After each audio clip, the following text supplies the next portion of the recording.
యేసు ఎవరు? యేసు నీ జీవితాన్ని మార్చేవాడు. యేసు ఎవరు? యేసు నీ కుటుంబాన్ని కట్టేవాడు. యేసు ఎవరు? నీ జీవితంలో అద్భుతం చేసేవాడు. యేసు ఎవరు? నువ్వు ఎలాంటి పరిస్థితులు గుండా బాధపడుతున్నా నీ పరిస్థితిని తారుమారు చేయవాడు. యేసు ఎవరు? నిన్ను కట్టువాడు. యేసు ఎవరు? నిన్ను పోషించువాడు. యేసు ఎవరు?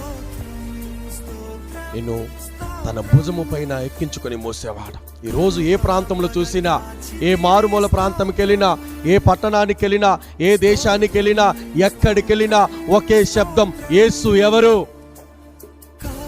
యేసు ఎవరు? ఈరోజు యెహోవాను నమ్ముకున్నవాడు ధన్యుడు. ఈరోజు మనం ధన్యులుగా ఉన్నాం. యేసు ఎవరో చెప్పనా? ఈ ఉదయకాల సమయంలో నీ జీవితాన్ని మార్చడానికి ఆ లోకం నుండి ఈ లోకానికి వచ్చినాడు. యేసు ఎవరో చెప్పనా? మోయలేని భారాన్ని మోస్తూ నీ జీవితాన్ని ఎప్పుడో రేపో మాపో ముగించబోతున్న నీ జీవితాన్ని